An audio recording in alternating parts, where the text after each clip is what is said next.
श्री सच्चिदानंद सद्गुरु साईनाथ महाराज की जय।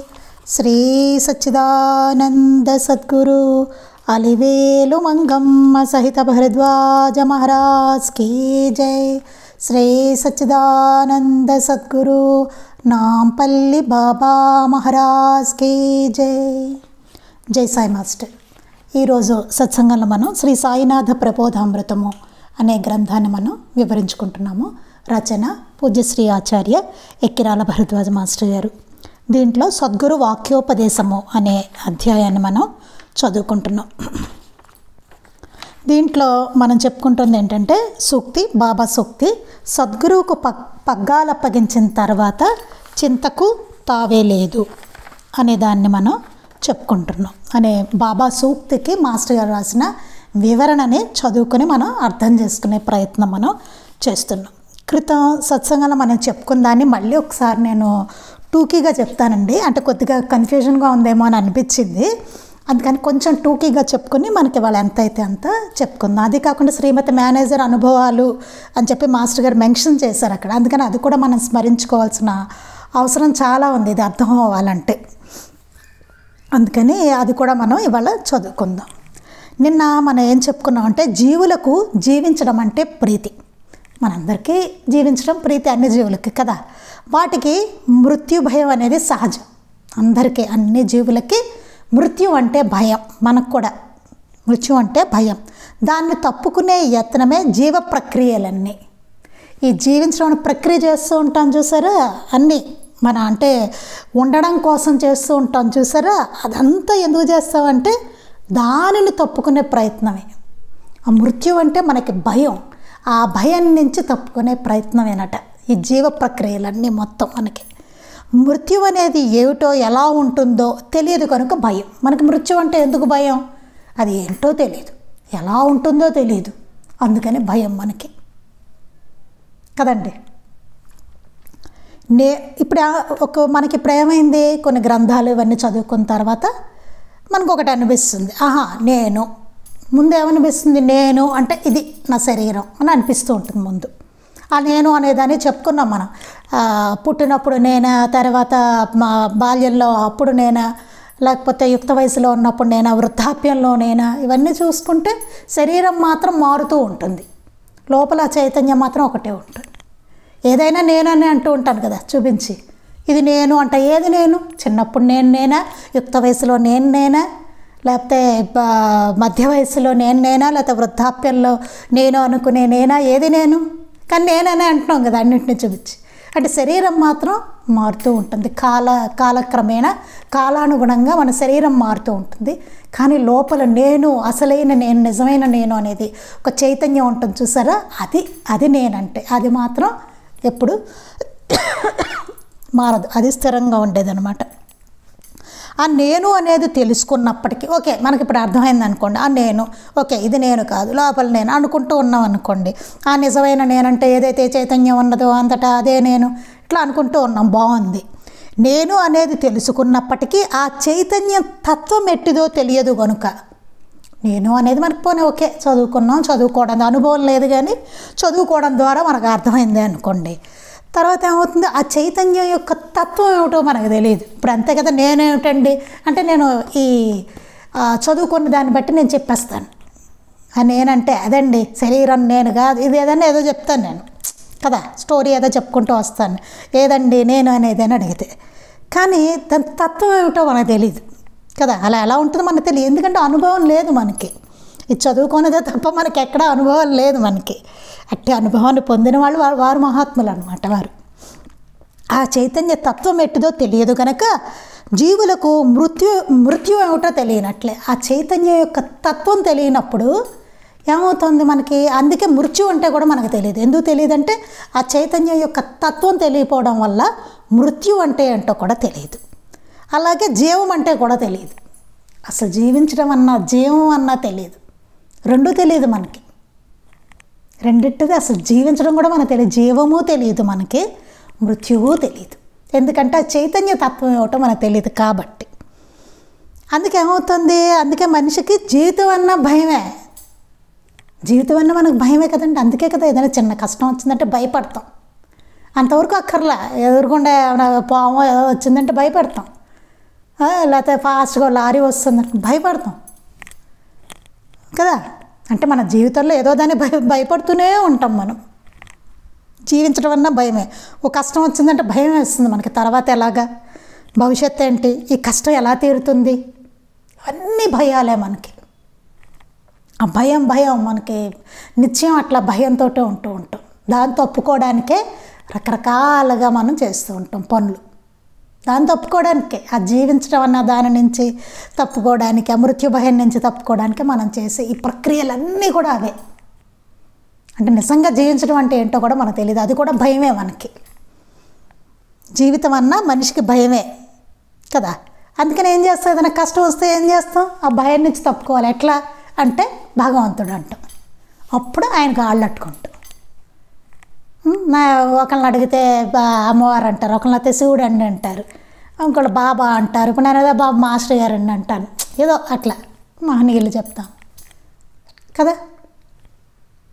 అది మనకు జీవితంలో జరుగుతుంది. ఈ భయం అనేది ఉంది చూసారండి, జీవించడం అంటే భయం. దీనినే మనశ్శాస్త్రవేత్తలు, తత్వవేత్తలు ఏమన్నారంటే ఎగ్జిస్టెన్షియల్ యాంగ్జైటీ అన్నారట. ఎగ్జిస్టెన్షియల్ యాంగ్జైటీ ఆర్ న్యూరోసిస్ అన్నారట. ఎగ్జిస్టెన్షియల్ యాంగ్జైటీ అంటే జీవించడం కూడా, జీవితం అన్నా వాడికి భయమే, జీవించడం అన్నా భయమే వాడికి. ఆ ఎగ్జిస్టెన్స్ అన్నా భయమే, యాంగ్జైటీ, ఎగ్జిస్టెన్షియల్ యాంగ్జైటీ అన్నారు దాన్ని. ఈ భయానికి కారణం అసలు ఎందుకండి, ఈ భయం ఎందుకు వస్తుంది మనకు, అసలు కారణం ఏమిటి అంటే ఆత్మజ్ఞానం లేకపోవడం అని చెప్పారు. అంటే ఈ నేను అనే దాని తత్వం ఇవేమి మనకు తెలియవు కదా. ఆత్మజ్ఞానం లేదు మనకి, అజ్ఞానమే ఉంది మనకి. దాని వలన మనకి లేకపోవడం వల్లే భయం. అంటే సర్వ దుఃఖాలకు మూలం అదే. అసలు మనకి దుఃఖానికి మూలం ఆత్మజ్ఞానం లేకపోవడమే. అది నివారణ కానిదే దుఃఖం నశించదు, ఏదో ఒక రూపంలో వెంటాడుతూనే ఉంటుంది. ఇది నివారణ కాకపోతే కనుక, ఈ దుఃఖ నివృత్తి కనుక మనకు జరగకపోతే ఏదో రూపంలో ఇది వెంటాడుతూనే ఉంటుంది మనని. ఈ భయం అనేది, ఈ భయం ఎక్కువైనోడు ఏం చేస్తూ ఉంటాడు, అధర్మానికి, అవినీతికి, స్వార్థానికి, ద్వేష అసూయాది భావాలకు లోనవుతూ ఉంటాడు.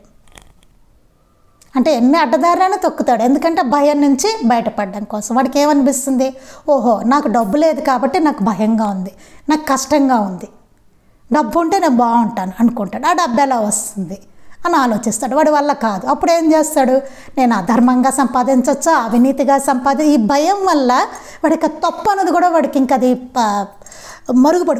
మరుగుపడిపోయి నేను ఎట్లా జీవించాలి, ఎలాగోలా ఉండాలి, ఎలాగోలా నేను సుఖంగా ఉండాలి, ఎలాగోలా నేను ఆనందంగా ఉండాలనుకుంటాడు. ఆ భయం వల్ల అనమాట వాడికి. అంటే ఇది తప్పితే నాకు బాగుంటుంది అన్నట్టు అనిపిస్తుంది, అంటే ఈ డబ్బు ఉంటే నాకు బాగుంటుంది అని అడ్డదారులు తొక్కుతాడు. అధర్మము, అవినీతి, స్వార్థము, ద్వేషము సమాజంలో ఇవన్నీ ఎలా వస్తున్నాయంటే ఆ భయం కారణంగానే వస్తున్నాయి. అది ఇవన్నీ దాని పర్యావసనాలే అని చెప్తున్నారు మాస్టర్ గారు ఇవన్నీ. అందుకని ఈ నేను అన్న దాని తత్వాన్ని తెలియపరిచిన వారే బుద్ధుడు మొదలైన ఆత్మవేత్తలు. అసలు ఈ నేను అంటే ఏమిటి అనే తత్వాన్ని అందుకే మనం సద్గురువుని, ఎందుకంటే అసలు ఆ తత్వం ఏమిటో మనకు తెలియపరిచి ఆ అజ్ఞానాన్ని మనకి దాన్ని నశింపజేస్తారు. అందుకోసం అనమాట. అలా యత్నించిన వాడే బుద్ధుడు మొదలైన ఆత్మవేత్తలు. సృష్టితత్వాన్ని చూసిన వారు శాస్త్రజ్ఞులు. ఆత్మవేత్తలందరూ ఏం చేశారు, ఆ నేను అనే దాన్ని తత్వాన్ని తెలుసుకోవడానికి ప్రయత్నం చేశారు. దానికి ఉదాహరణ మనం బుద్ధుడు మొదలైన వాడిని చెప్పుకోవచ్చు అన్నారు. ఈ సృష్టితత్వాన్ని చూసిన వారు శాస్త్రజ్ఞులు. అసలు ఏమిటి ఈ సృష్టి అంతా ఎట్లా ఉంది, ఏమిటి ఇలా ఎందుకు నడుస్తుంది, అసలు ఇట్లా ఎవరు నడుపుతున్నారు, ఎట్లా నడుస్తుంది ఇది అనేసి ఈ సృష్టి తత్వం ఏమిటి అని తెలుసుకోవడానికి వాళ్ళు చేసింది తత్వాన్ని తెలుసుకోవడానికే. వాళ్ళు చేస్తుంది ఆ తత్వాన్ని తెలుసుకోవడానికే, సృష్టి తత్వాన్ని తెలుసుకుంటున్నారు వాళ్ళు. ఈ బుద్ధుడు మొదలైన వాళ్ళు ఏం చేశారు, నేను అన్న దాని తత్వాన్ని తెలుసుకోవడానికి యత్నించారట. అలాగే ఈ సృష్టి తత్వాన్ని చూసిన వారు శాస్త్రజ్ఞులు. వాళ్ళు తెలుసుకున్నారు ఈ సృష్టి ఏంటి, అసలు ఇది ఎట్లా ఉంది ఏంటి మనకు తెలియదు కదా, సృష్టి ఎట్లా ఉందో వాళ్ళు తెలుసుకోవడానికి వాళ్ళు ట్రై చేశారు. వాళ్ళని శాస్త్రజ్ఞులు అంటారు. ఇప్పటికే ప్రయత్నిస్తూనే ఉన్నారు కదా, వాళ్ళని శాస్త్రజ్ఞులు అంటారు. జీవన వైఖరిని పరిశీలించి చిత్రీకరించేవారు కళాకారులు. ఈ పెయింటింగ్ వేసేవాళ్ళు, వాళ్ళు చూడండి ఆ జీవన వైఖరి వాళ్ళకి అలా వస్తుందన్నమాట. అంత చూస్తూ ఉన్నప్పుడు వాళ్ళకి ఒక అనుభూతిని పొందుతారు. ఆ అనుభూతి నుంచి ఒక చిత్రం వస్తుంది వాళ్ళకి. అట్లా ఆ జీవన వైఖరి పరిశీలించారు. వాళ్ళు పరిశీలించి చిత్రీకరించేవారే కళాకారులు. వాళ్ళు చూడండి ఏదో ఒక సన్నివేశం చూస్తారు, అలా చూడగానే వాళ్ళు అట్లా వాళ్ళ మనసులో ఏదో మెదులుతుంది, చక్కగా దాన్ని ఒక కాగితం మీద దాన్ని ప్రతిబింబిస్తారు. మనకు చూసినప్పుడు అది అర్థమవుతుంది, ఆనందం కలుగుతూ ఉంటుంది. సాహిత్యకారులు అంతే, ఏదో అలా చూస్తూ ఉంటారు, వాళ్ళకి ఒకటి వస్తుంది మనసులో, టక దాని గురించి రాసేస్తారు వాళ్ళు. సాహిత్యకారులు అలా ఆత్మజ్ఞానం కలగడంతోనే జీవన్మరణ భీతి తొలగి వాస్తవానికి శాశ్వతము సర్వగతము అనంతమైన నిర్హేతుకానందమే తన తత్వమని తెలియడం చేత మాత్రమే దుఃఖనాశనం అవుతుందని సర్వ మతాలలోనూ ఆత్మవేత్తలు గ్రంథాలు చెబుతున్నాయి. అన్ని మతాల్లోనూ ఆత్మవేత్తలు, అన్ని మతాల్లోనూ ఉన్న గ్రంథాలు ఏం చెప్తున్నాయంటే ఆత్మజ్ఞానం కలగడంతోనే జీవన్మరణ భీతి, జీవించడం అన్న భీతి, మరణించడం అన్న భయం కదా మనకి భీతి, అది కూడా ఆ మరణ భీతి జీవన భీతి కూడా తొలగిపోతాయటండి ఆత్మజ్ఞానం వల్ల. తొలగి వాస్తవానికి శాశ్వతము సర్వగతము అనంతమైన నిర్హేతుక ఆనందం అది శాశ్వతమైనది, సర్వగతమైనది ఏదైతే ఉన్నదో దాని తత్వం అది అని తెలియడం చేత మాత్రమే దుఃఖనాశనం అవుతుంది. ఏదైతే ఉన్నదో అది ఎప్పుడు నిర్హేతుక ఆనందమే, అది ఎప్పుడు శాశ్వతంగా ఉంటుంది, అది అనంతమైనది, అది సర్వగతమైనది ఆ ఆనందము అని తెలియడం చేత మాత్రమే దుఃఖనాశనం అవుతుందండి. అన్ని మత గ్రంథాల్లో ఆత్మవేత్తలు వారి గ్రంథాలు, పవిత్ర గ్రంథాలు కూడా అవే చెబుతున్నాయి అంటున్నారు. అందుకే చూడండి మహనీయుల సన్నిధికి వెళ్తే ఎంత తృప్తి శాంతులు ఉంటాయో మనకి, చాలా హాయిగా ఉంటుంది మహనీయుల సన్నిధి. అది మనం సాయి సన్నిధి ఎలా ఉండేదో శ్రీమతి మేనేజర్ వంటి భక్తుల అనుభవాల్లో చూడవచ్చు అని చెప్పి మాస్టర్ గారు అన్నారు. ఇది ఒక్కసారి మనం శ్రీమతి మేనేజర్ అసలు ఏం చెప్తున్నారు అన్నది చూద్దాం. ఇప్పుడు మనం వెళ్తే మనకు ఒక్కొక్కళ్ళకి ఒక్కొక్క అనుభవం కదా. అలా మరి బాబా మనకు తెలియదు బాబా సన్నిధి ఎట్లా ఉండదు. ఆయన భౌతికంగా ఉన్నప్పుడు ఆయన సన్నిధి ఎలా ఉండేది అంటే శ్రీమతి మేనేజర్ చెప్పారట. అది చదువుకుందాం మనం ఒక్కసారి. మాస్టర్ గారు రాశారు కాబట్టి దాన్ని మనం స్మరించుకోవాలి, చాలా అవసరం అది. అందుకని ఆవిడ శ్రీమతి మేనేజర్ సాయి సన్నిధి గ్రంథంలో ఆవిడ చెప్పింది, దాన్ని మనం చదువుకుందాం. ఈవిడ్నే శ్రీమతి తార్కాడ్ అనేవారు అనమాట. తార్కాడ్ యొక్క భార్య ఈవిడ్నే శ్రీమతి మేనేజర్ అనేవారు. ప్రత్యేకంగా సాయి సన్నిధి గురించి ఆమె ఇలా చెప్పింది. శ్రీమతి తార్కాడ్, శ్రీమతి మేనేజర్ ఆవిడ ఇలా చెప్పారట ప్రత్యేకంగా బాబా సన్నిధి గురించి, ఎలా ఉండేది బాబా సన్నిధి అనేసి.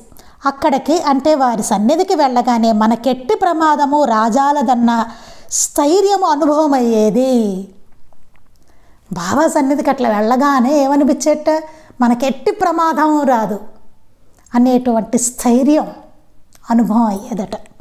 ఇది చాలామందికి మనకి మహాత్ముల సన్నిధిలో అనుభవమే. అసలే భయం ఉండదు చూడండి. అది ఏంటి ఎక్కడి నుంచి వస్తుందో తెలీదు, మామూలుగా మనకు భయం వేస్తుంది కదా, ఏ భయమో ఉండదు, చాలా ధైర్యంగా ఉంటుంది. అసలు నాకే విచిత్రంగా ఉండే సందర్భాలు కొన్ని నేను చూశాను నాకు జీవితంలోనే. నాకు ఎక్కడికైనా ఏదైనా ఊరు వెళ్ళాలని ఏమైనా అమ్మోనే ఒక దాన్ని వెళ్ళాలా అట్లా నాకు భయం ఉండేది. కానీ అదేం చిత్రం, అమ్మగారి దగ్గరికి వెళ్ళాలన్నా మాస్టర్ గారి దగ్గరికి అది భయం ఏమి ఉండదు, నాకు హాయిగా వెళ్ళిపోతూ ఉంటాను. మీతో ఇంకెక్కడికైనా వెళ్ళాల్సి వచ్చినప్పుడు ఎవరో ఒకరు తోడు నాకు కావాలి. అది ఏంటి, అది ఎట్లా వస్తుంది విచిత్రం. చూడండి ఆవిడ శ్రీమతి మేనేజర్ అట్లాగే చెప్తున్నారు.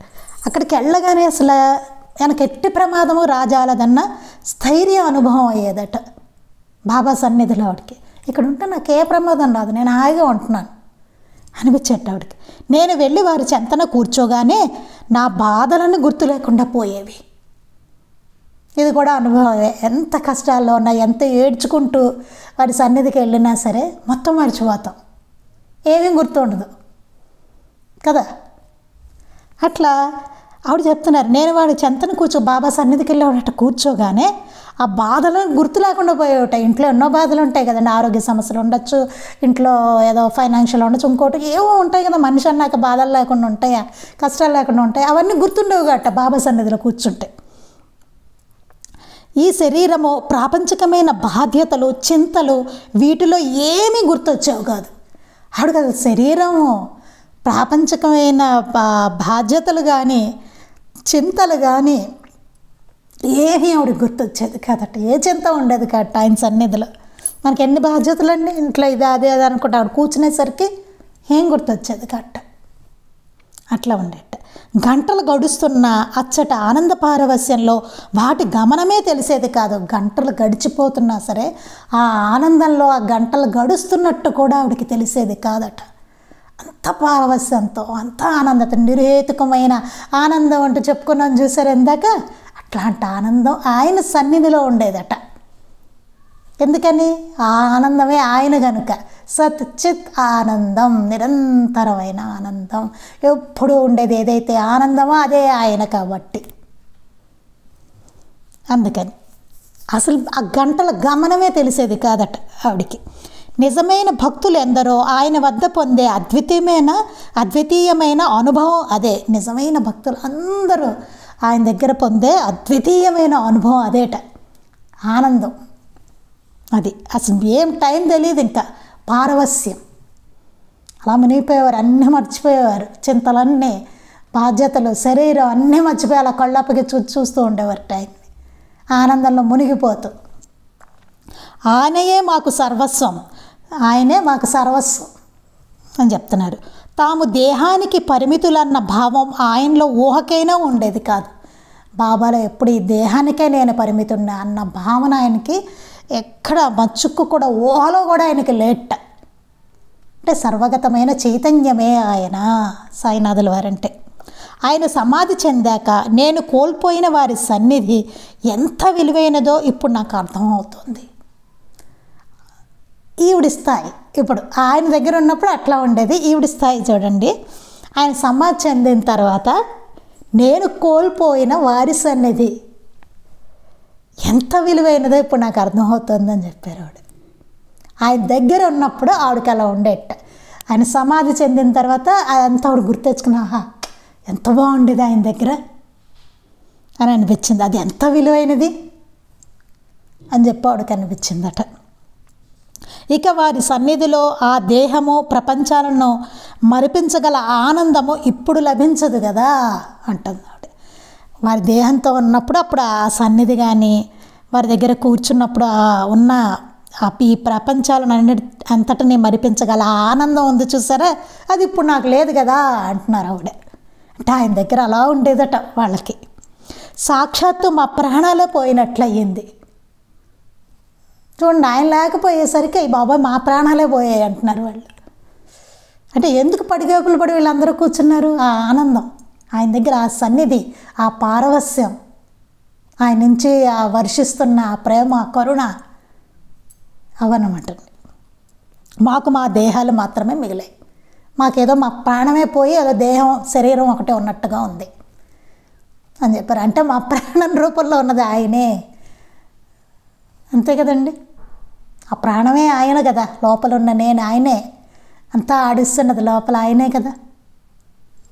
అది వారి కన్నుల్లో ఎంత శక్తి, చురుకుదనమో ఉండేవంటే వారి కళ్ళకేసి చూస్తుండడమో ఎవ్వరికీ సాధ్యం కాదు. ఆయన కన్నుల్లో ఎంతో శక్తి ఉండేది, చురుకుదనం ఉండేదట. వారి కళ్ళకేసి చూస్తుండడం ఎవ్వరికి సాధ్యం కాదు.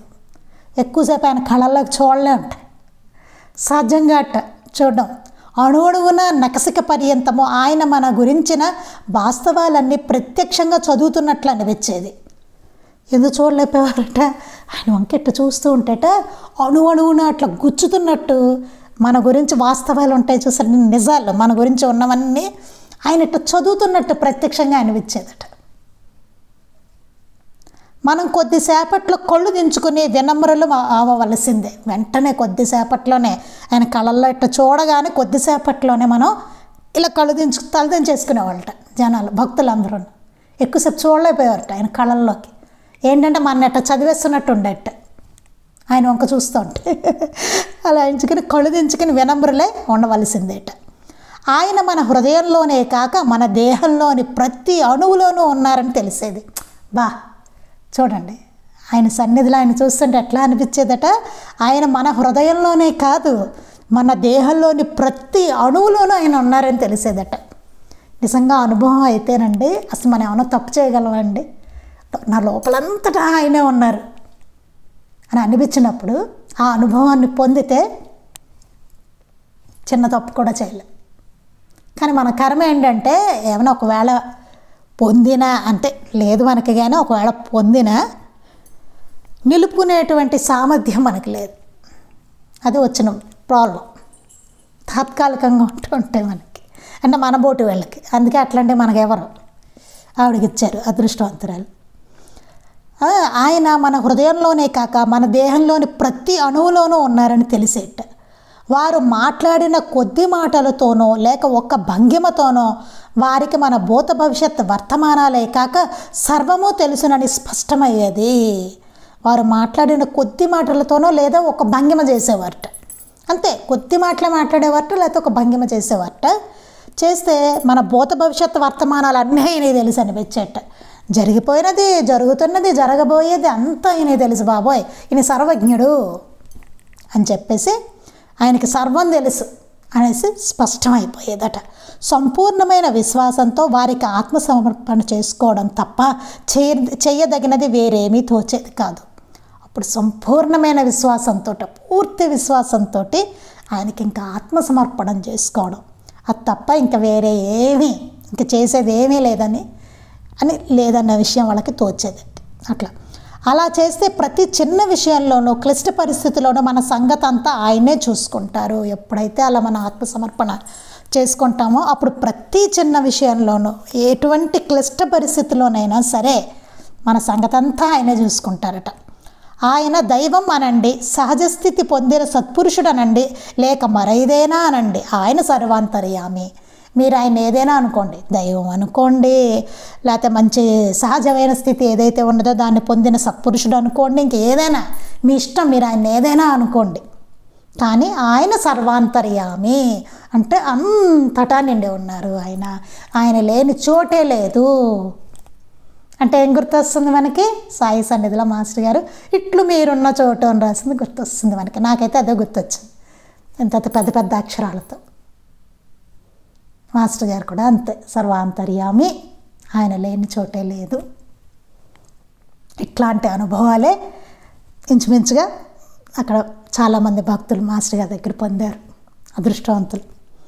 అది అప్పుడప్పుడు ఆయన చూపించారు కొందరికి, ఆయన ఏంటో, ఆయన నిజస్థితి ఏంటో చూపించారు మాస్టర్ గారు. కాకపోతే ఏంటంటే ఆయన ఒక గృహస్థుగా మనలో ఒకరిగా వచ్చారు కాబట్టి గుప్తంగా ఉంచేవారు. మాస్టర్ గారు తెలియనిచ్చేవారు కాదు. అది ఆయన అంతర్యామి, ఆయన అంతర్యామి, సర్వాంతర్యామి, అంతటా నిండి ఉన్న ఆయన అంతర్యామి అంటే మన లోపల ఉన్న ఆయన మన లోపల ఏదైతే ప్రాణంగా ఉన్నదో అదే ఆయన అంతర్యామి. మన లోపల అన్నీ తెలుసుకోగలిగిన ఆయన కూడా ఆయనే. మన ఆంతర్యం ఏమిటో అంతా తెలుసుకోగలిగిన ఆయనే. మన లోపల ఉన్న ఆయనే. నేను అనేది ఏదైతే చైతన్యం ఉన్నదో అదే ఆయన, అదే సాయినాథుల వారు. అది మహాశక్తివంతమైన వారి సన్నిధిలో ఎట్టి సందేహాలకు, సంశయాలకు, భయాలకు, ప్రశ్నలకు తావే ఉండేది కాదు. అలా మహాశక్తివంతమైన వారి సన్నిధి ఎంతో శక్తివంతమైనది. మహాశక్తివంతమైన వారి సన్నిధిలో ఎట్టి సందేహాలకు, సంశయాలకు మనకేమి డౌట్స్ వచ్చేవి కాదట, ఏమి సంశయాలు ఉండేవి కాట, భయాలు ఉండేవి కాట, ప్రశ్నలు ఉండేవాడు. వేటికి తావేలేట బాబా సన్నిధిలో. అలా వేటికి అవి క్లియర్ అయిపోతూ ఉండేవి. డౌట్ వచ్చిందంటే టక్కున తీరిపోతూ ఉండేది. ఏదో జరిగేది అక్కడ వాడికి డౌట్కి, టక్కున వాడు తెలిసిపోయేది. అలా ఉండేది. సంశయాలు ఉండేవి కదా, భయాలు అసలే లేవు, చెప్పుకున్నాం. ఇంకా అలా ఎవరైనా ఆత్మసమర్పణ చేసుకోవాల్సిందే. ఆయనకి ఎవరైనా ఆత్మసమర్పణ చేసుకోవాలి ఆయన చూడగానే అని చెప్తున్నారు. అదే అన్నిటికన్నా భద్రము, ఉత్తమమైన మార్గము, ఏకైక కర్తవ్యము అని గుర్తించవలసిందే. ఆవిడ చూడండి ఎంత పారవస్యంతో ఆ సన్నిధిని ఆవిడ వివరించారో చూడండి శ్రీమతి మేనేజర్. అదే అన్నిటికన్నా భద్రం, ఆయనకి ఆత్మసమర్పణ చేసుకోవడమే అన్నిటికన్నా భద్రమైనది, ఉత్తమమైన మార్గం, ఏకైక కర్తవ్యం. అసలు మనిషికి ఉన్న ఏకైక కర్తవ్యమే సాయినాథుల వారికి ఆత్మసమర్పణ చేసుకోవడం అని చెప్పేశారు. అది గుర్తించవలసిందే, ఎవడికవాడు గుర్తించుకోండి.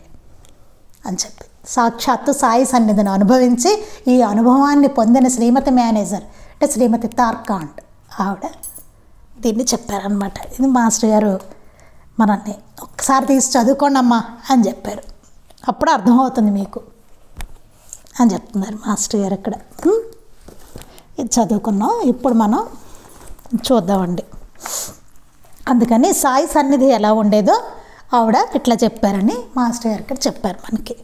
ఈ సత్యాన్ని మరచి, ఎంతటి సత్యం ఇది, ఆయన లేని ప్లేసే లేదు, ఆయన తెలియంది లేదు, ఆయన ఉంటే భయమే లేదు, ఇవన్నీను. ఈ సత్యాన్ని మరచి తాత్కాలిక సుఖదుఖాల కోసం సద్గురువుని కోరడం స్వయం పోషక శక్తిని విడిచి అప్పు తెచ్చుకోవడం లాంటిది. ఆయన అన్నీ చూసుకుంటారు మనకి అనే సత్యాన్ని మనం మరిచిపోయి సుఖదుఖాల కోసం సద్గురువుని కోరడం, ఈ తాత్కాలికమైన సుఖదుఖాల్లో పడిపోయి మనం వాటిని అన్నిటినీ ఆయన కోరడం అనేది స్వయం పోషక శక్తిని విడిచి అప్పు తెచ్చుకోవడం లాంటిది అని చెప్తున్నారు. తాత్కాలిక దుఃఖోపశమనంలా అవి కనిపించినా దూరంగా ఆలోచిస్తే దుఃఖ వృద్ధికి కారణమే అవుతుంది. ఇదేదో తాత్కాలికంగా మనకు ఉపశాంతిలా అనిపిస్తూ ఉంటాయి, కానీ దూరంగా కనుక ఆలోచిస్తే ఇవన్నీ దుఃఖానికి వృద్ధికి కారణమే అవుతాయి. అది ఎక్కడ అవుతాయండి, కోరికలు కానీ కష్టాలు కానీ చేటభారతంలాగా వస్తూనే ఉంటాయి. ఇది కాదురా బాబు, మీరు కోరుకోవాల్సింది కోరుకోండి అని చెప్తున్నారు ఆయన అక్కడ. జీవనోపాధికై యత్నించడంలో ఒకప్పుడు అప్పు తెచ్చుకోవడం అనివార్యం అవుతుంది. ఒక్కోసారి మరి అనివార్యం కదా, జీవనోపాధిలో అప్పు తెచ్చుకోవాలి. మనం లౌకికంగా చూస్తే ఎప్పుడైనా ఏదైనా కష్టం వస్తే మరి అప్పు తెచ్చుకోవాలి, తప్పదు కదా మనం బతకడం కోసం, అట్లా అనివార్యం అవుతుంది. అట్టి అరువివ్వడమే లౌకిక బాధోపశమనంగా సద్గురు లీలగా ప్రకటన అవుతుంది. అలా ఎప్పుడైనా మనకు అవసరం అవుతుంది చూసారండి, అలాంటప్పుడు ఆయన ఇస్తారు చూసారో అరువు మనకి, ఆ అరువే మనకి ఆ సద్గురు లీలగా బాధోపశమనంగా మనకి ప్రకటన అవుతూ ఉంటుందట. అదే లీలగా మన ప్రకటన అవుతుంది. ఆయన అరువే అప్పే అలా అనిపిస్తూ ఉంటుంటామని. సద్గురు లీలగా ప్రకటన అయ్యేది అదే మనకి. ఒక్కొక్కసారి మనకి అవసరం అవుతాయి చూసారా, తప్పని పరిస్థితులు. అట్టి అరువు మనకు హితమో అహితమో తెలిసి మన ప్రార్థనను సద్గురువు మన్నించడం మన్నించకపోవడం ఉంటుంది. ఆ అరువు ఇవ్వడం అనేది అంటే మన కోరిక కానీ కష్టాన్ని కానీ ఆయన తీర్చడం, మనకు ఉపశాంతిని కలిగించడం అనేది మనకి హితమా అహితమా అనేది ఆలోచిస్తారు ఆయన. మన శ్రేయస్కరమా కాదా చేయడం మనకి అని ఆలోచించి సద్గురువు మనకి చేస్తారనమాట. మన ప్రార్థనను సద్గురువు మన్నించడమా మన్నించకపోవడమా అనేది జరుగుతుంది. అది తెలిసి ఆయన నిర్ణయాన్ని ప్రేమతో కృతజ్ఞతతో ఆమోదించడమే యుక్తం. అది తెలియాలి. తెలిసి ఎప్పుడైనా జరగకపోతే ఏదైనా కోరిక కానీ కష్టం కానీ తీరకపోతే మనకి ఇది శ్రేయస్కరం కాబట్టే ఉంచారు, అది ఇవ్వడం మనకి శ్రేయస్కరం కాదు కాబట్టి ఆయన ఇవ్వలేదు. ఆయన తెలుసు కదా ఆయన తెలుసు ఏం చెయ్యాలో, డాక్టర్ గారికి తెలుసు కదా ఏ మందు ఇవ్వాలో. అది తెలిసి ఆ నిర్ణయాన్ని ప్రేమతో కృతజ్ఞతతో ఆమోదించడం యుక్తం. అదే గురువుకు పగ్గాలు అప్పగించడం అంటే అని చెప్తున్నారు. అదే మనం సద్గురువుకి పగ్గాలు అప్పగించడం అంటే. అది ఇక్కడ వరకు మనం నిన్న చెప్పుకున్నామండి. నాకు అది ఇంకా కొంచెం క్లారిటీతో ఉంటే బాగుంటుంది అనిపించి అందుకని శ్రీమతి మేనేజర్ది చెప్తే మనకప్పుడు ఇది అర్థమవుతుంది. అప్పుడు ఆయన కోరదగినది ఏదో మనకి తెలుస్తుంది. అందుకోసం ఏమేమి కోరుతూ ఉంటే అసలు అంటే కోరకూడదని కాదు, ఒకవేళ జరగకపోయినా ఒక స్థిరం వస్తుంది మనకి. అందుకోసం ఎందుకంటే ఆయనకు అన్నీ తెలుసు. అది ఇంకొక శ్లాష కూడా ఇందులో ఉన్నది. పగ్గాలు బండిలాగే పశువులను నిగ్రహించడానికి సరైన బాటన మళ్ళేలా చూసే కళ్ళాలే కదా. ఈ పగ్గాలంటే ఏంటండి వేసేది? పగ్గాలు బండిలాగే పశువులకి వేస్తారు కదా, ఎందుకంటే వాటిని నిగ్రహించడానికి, పశువులను నిగ్రహించడానికి ఇట్లా లాగుతారు కదా, పగ్గాలు పట్టుకుని ఉంటారు కదా, పట్టుకుంటారు వెనకాల బండితో వాళ్ళు కదా. పశువులను నిగ్రహించడానికి సరైన బాటన మళ్ళేలా చూసే కళ్ళాలే కదా. అవి సరైన పక్కదారికి వెళ్లకుండా ఆ పగ్గం పెట్టి లాగుతారు బండి వాళ్ళు, ఎందుకంటే అది పక్కకి వెళ్ళిపోతుంది, స్ట్రైట్గా వెళ్ళడం లేదు. అంటే సరైన దారి, ఎటు దారిలో ఈయన వెళ్ళాలనుకుంటున్నాడో ఆ దారిలో అది వెళ్ళాలంటే ఆ కళ్ళెం పట్టుకొని లాగాలి వాళ్ళు.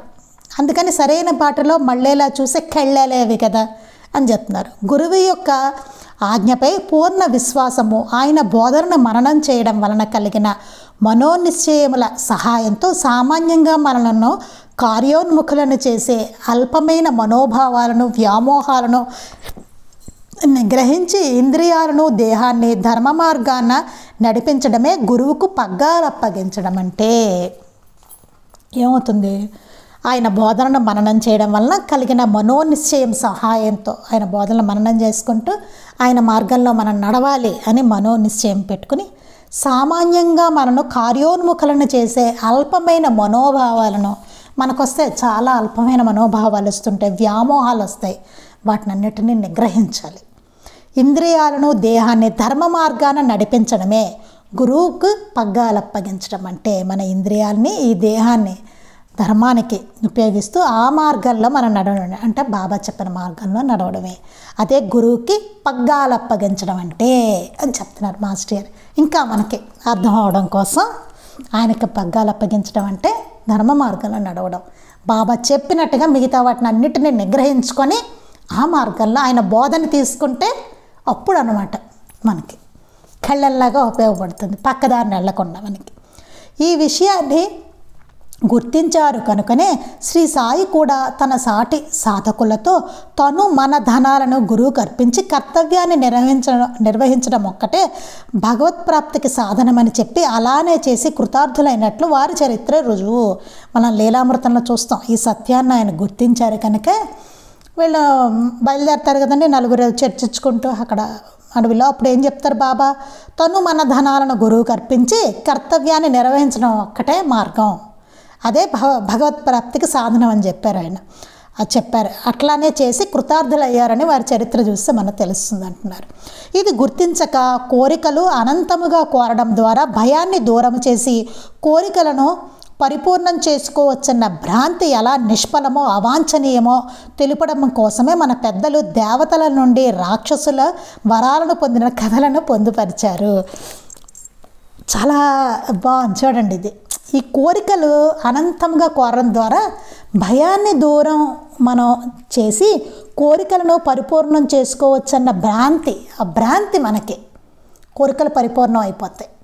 భయాన్ని దూరం చేసుకోవచ్చు. కోరికలు కోరుకుంటుంటే తీరిపోతూ ఉంటాయి, తీరుతూ ఉంటే మన భయం దూరం అవుతుంది.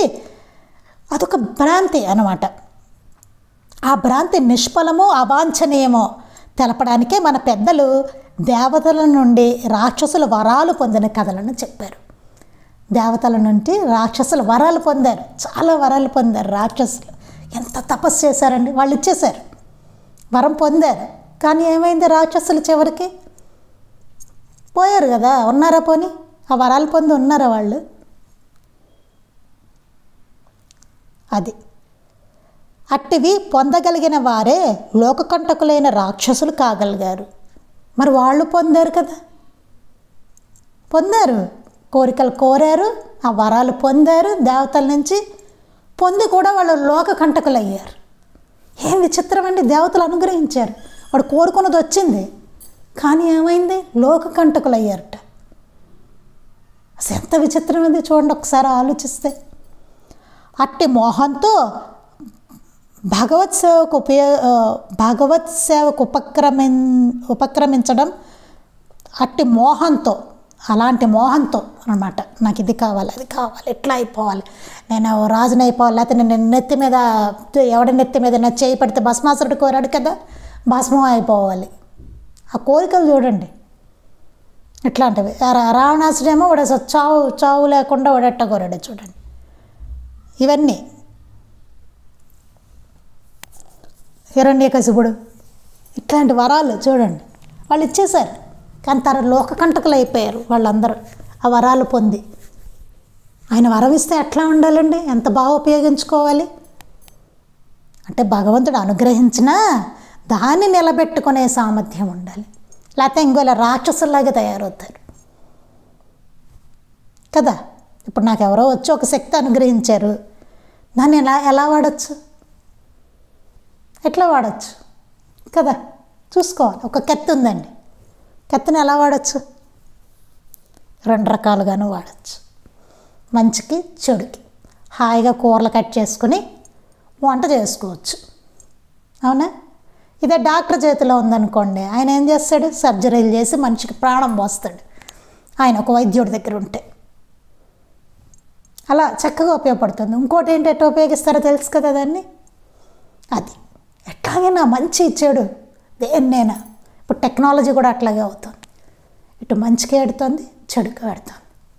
అంటే ఎలా దాన్ని పొందిన దాన్ని ఎట్లా ఉపయోగించుకుంటాం అన్నది. కానీ రాక్షసులు ఏమయ్యారు? దేవతల నుంచి పొందారు వరాలు, కానీ లోక కంటకులుగా తయారయ్యారు. ఏంటంటే వాళ్ళ మోహం ఆ భగవత్ సేవ వలన నాకు అది వస్తుంది అనేది. వాడు తపస్సు అందుకని చేశాడు, వాడు ఆ వరం పొందడం కోసం చేశాడు వాడు. అది రాక్షసత్వానికి నాంది, రాక్షసత్వానికి నాందిట అది. అట్లా చేయడం, వాడు ఉపక్రమించడం అనేది. అట్టి మోహంతో భగవత్ సేవకు ఉపక్రమించడం రాక్షసత్వానికి నాంది అన్నారు. చదివితే నాకే భయం వేస్తుంది చూడండి, ఏదైనా అడగాలంటే భయం వేస్తుంది ఇప్పుడు బాబాని కదా. ఈ దోషం ఉన్నంత వరకు దుఃఖరాహిత్యానికి మూలమైన జ్ఞానం కానీ దానికి సాధనమైన గురుసేవ వివేకాదులు కానీ మనిషికి రుచించవు. ఈ దోషం అనేది మనలో ఉన్నంతకాలం దుఃఖరాహిత్యానికి మూలమైన జ్ఞానము రాదు, దానికి సాధనమైన గురుసేవ వివేకాదులు కానీ మనిషికి రుచించవు, నచ్చవు. ఆ జ్ఞానానికి మూలమైన గురుసేవ వివేకము ఇవన్నీ రుచించవట మనిషికి. ఆ రాక్షసత్వం ఉన్నంతకాలము వాడికి ఏమవుతుంది? దుఃఖరాహిత్యానికి మూలమైన జ్ఞానం అనేది నచ్చదు, దానికి సాధనాలైన గురుసేవ నచ్చదు, అసలు గురువుని ఆశ్రయించడం నచ్చదు, వివేకంగా ఉండడం నచ్చదు. ఇవన్నీ మనిషికి రుచించవట. చూడండి ఎంత అసలు మాస్టర్ గారు బాబోయ్ ఎంత క్లియర్గా, అంటే ఎంత రాక్షసత్వాలు మనలో ఉంటాయో చెప్తున్నారు చూడండి. అంటే మనకి ఏమి రుచిస్తున్నాయి, ఏమి రుచించట్లేదు.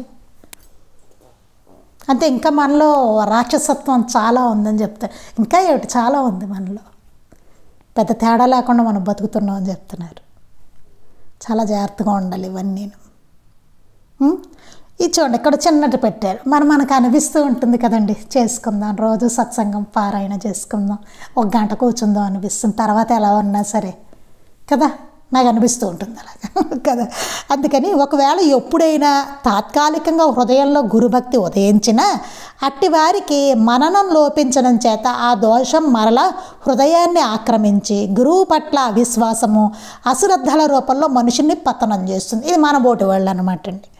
మనం ఏం చేస్తాం, అప్పుడప్పుడు తాత్కాలికంగా ఉదయిస్తూ ఉంటుంది. ఏ 2ంటికి అబ్బో సత్సంగం చేసుకుందాం, పొద్దున్నే మళ్ళీ పారాయణ చేద్దాం, అప్పుడప్పుడు ఉదయిస్తూ ఉంటుంది మనకి కదా. ఏదో ఆగస్టు 15కి దేశభక్తి వచ్చి జెండాలు ఎట్టుకున్నట్టుగా మనకి అలా రోజులో ఏదో కాసేపు ఉదయిస్తూ ఉంటుంది గురుభక్తి. ఉదయించిన అట్టి వారికి మననం లోపించడం చేత ఎంతసేపు చేస్తామండి మననం? ఆయన నిత్యం తలుచుకుని ఉంటామా? ఉన్నాం. పక్కదారులు చాలా ఉంటాయి మనకి కదా. అట్టి మననం లోపించడం చేత ఆ దోషం మరలా హృదయాన్ని ఆక్రమిస్తుంది. మళ్ళీ ఎందుకు మామూలుగా ఉంటున్నామంటే మననం లోపిస్తుంది మనలో. అందువల్ల ఆ దోషం మళ్ళీ హృదయాన్ని ఆక్రమించేస్తుంది. ఆక్రమించి సద్గురువు పట్ల అవిశ్వాసము అశ్రద్ధల రూపంలో మనిషిని పతనం చేస్తుంది. అవిశ్వాసం అప్పుడప్పుడు వస్తుంది, బాబా లేరేమో, ఇది జరగలేదు కాబట్టి బాబా లేరేమో. ఎందుకంటే మననం లోపించింది మనలో. ఇదంతా మర్చిపోయే టైంలో బాబా లేరేమో అనిపిస్తుంది కదా. ఇంత చదువుకొని అశ్రద్ధలు, ఒక్కోసారి అశ్రద్ధ వస్తుంది, అలా మనిషిని పతనం చేస్తూ ఉంటాయి. దీన్ని గుర్తించి సాధకుడు యత్నంతో గురుభక్తిని నిలుపుకోవాలి అని చెప్పారు. ఇట్లాంటి ప్రమాదాలు ఉంటాయి బాబు, అందుకని గుర్తించండి. దాన్ని గుర్తించుకొని యత్నంతో, అంటే మన యత్నం కూడా ఉండాలని చెప్తున్నారు మాస్టర్ గారు. అక్కడికి వదిలేదు, అంత బాబా చూస్తారని వదలలేదు. నీ యత్నంతో ఆ భక్తిని నిలబెట్టుకో అని చెప్తున్నారు. మన యత్నంతో చేయండి, ఆ భక్తిని నిలబెట్టుకోండి అన్నారు. ఆ శ్రీమతి మేనేజర్ గారు చూస్తే చూడండి, ఆవిడ మరి తక్కువ, ఆవిడ ఎంత అనుభవాన్ని పొందారు. ఆవిడ మహాసమాధి బాబా సమాధి అయిన తర్వాత అయ్యో మాకు అంతా పోయింది అన్నారు. ఆవిడే అంతటా ఆవిడే ఎంత పొందారండి, అణువుడున్న లోపల బయట అంతా ఆయన తెలుస్తుంది అనిపించిందని చెప్పారు ఆవిడ. చూడండి మహా అద్భుతం. అసలు తక్కువ ఆవిడ అంత అనుభవాన్ని బాబా ప్రసాదించారు. చూడండి అది మనబోటి వాళ్ళ పరిస్థితి ఏంటి అసలు. అందుకని యత్నంతో గురుభక్తిని నిలుపుకోవాలి అని మాస్టర్ గారు చెప్తున్నారు. నిరంతరం ఆయన స్మరించుకోండి, నిరంతరం ఎప్పుడు ఆయన సన్నిధిలో భావన. ఏం చేస్తున్నా ఆయనతో పెట్టుకోండి కనెక్షన్. ఏం చేస్తున్నా బాబా సేవగా చేస్తున్నా ప్రతి దాన్ని. దీనికి నాకు ఎప్పుడూ అమ్మగారిదే గుర్తొస్తుంది. ఆవిడ ఏ పని చేస్తున్నా బాబా స్మరణే, బాబాకి చేస్తున్నట్టు అదే భావన. వేదమ్మ గారికి జడేస్తున్నా అదే బాబా స్మరణతో వేసేవారట. ఈ పక్క పిన్నులు పెడుతున్నా బాబా స్మరణతో పెట్టేవారట. అలాగే వంట చేస్తున్నా బాబాకి నైవేద్యం. ఇంట్లో వంట కాదు, మనం అందరం వంట అంటాం. వంట అయిందా? కాదు, బాబాకి నివేదన. అన్నీ ప్రసాదమే. వాళ్ళ ప్రసాదం ఏంటి? వాళ్ళ ప్రసాదంగా తినడం అంటే ప్రతిదీ బాబాతో లింక్, అన్నీ లింక్ బాబాతోటి. ఎవరి వారి దగ్గరికి వచ్చినా బాబా గురించి చెప్పాలి, బాబాని పరిచయం చేయాలి ఎవరు వచ్చినా సరే. ఎందుకంటే మనకే కాదు, అందరికీ మేలు జరగాలి కదా. అది మన గురించి చెప్తున్నానండి, మనం చేయవలసిన పని చెప్తున్నాను. ఎవరు మన దగ్గరకు వచ్చినా బాబాని పరిచయం చేయాలి. చక్కగా మాస్టర్ గారి గ్రంథాలు పరిచయం చేయండి. అది అట్లీస్ట్ మనకు అది మనకే మంచిదండి. వాళ్ళకి సరే వాళ్ళకి మంచిది కాబట్టి ఇస్తున్నా కాదు, మనం నిలుపుకోవడానికి మనకి నిలుస్తుంది. అప్పుడు మనకి సత్సంగం అవుతుంది, మనకి స్మరణ అవుతుంది. అది ఆయన సన్నిధి మనకి లభిస్తుంది. మనం ఆయన గురించి చెప్తూ ఇస్తున్నాం అక్కడ. అది గుర్తుపెట్టుకోండి, మనకు అవుతుంది. ఈరోజు నేను ఇట్లా చదువుకుంటూ ఇట్లా చెప్పుకుంటున్నానంటే నాకు సత్సంగం అవ్వాలి, నాకు సత్సంగం ఇది. నా టైం నేను చక్కగా బాబాకి ఇచ్చుకుంటున్నాను. అది ఆలోచించుకోవాలి. మన వరకు మనం ఏదో ఎవరినో ఉద్ధరిస్తున్నాం అని అనుకున్నామంటే మాత్రం ప్రమాదంలో పడుతున్నాం అని అర్థం. జాగ్రత్తగా ఉండాలి. అది మనకు అవుతుందా లేదా అట్లా గురుభక్తిని ఎవరికి వాళ్ళ ప్రయత్నంతో యత్నంతో నిలుపుకోండి అని చెప్పారు. ఇంకా మిగతాది మనం రేపు చెప్పుకుందాం. ఇందుకు సాధనాలు ఏంటి అంటున్నారు మాస్టర్ గారు. మరి గురుభక్తిని రోజంతా నిలుపుకోవాలంటున్నారండి. ఎట్లాగండి? ఇప్పుడు ఏదో కొన్ని చిట్కాలు చెప్పుకున్నాం మనం కదా. అట్లా మనం తర్వాత మాస్టర్ గారు అసలు ఏం చెప్పారనేది రేపు ఇంకా వివరంగా చెప్పుకుందాం. శ్రీ సచ్చిదానంద సద్గురు సాయినాథ్ మహారాజ్ కీ జై. శ్రీ సచ్చిదానంద సద్గురు అలివేలు మంగమ్మ సహిత భరద్వాజ మహారాజ్ కీ జై. శ్రీ సచ్చిదానంద సద్గురు నాంపల్లి బాబా మహారాజ్ కీ జై. గురుదేవ దత్త అవధూత చింతన. లోకా సమస్తాః సుఖినో భవంతు. లోకా సమస్తాః సుఖినో భవంతు. లోకా సమస్తాః సుఖినో భవంతు. జై సాయి మాస్టర్.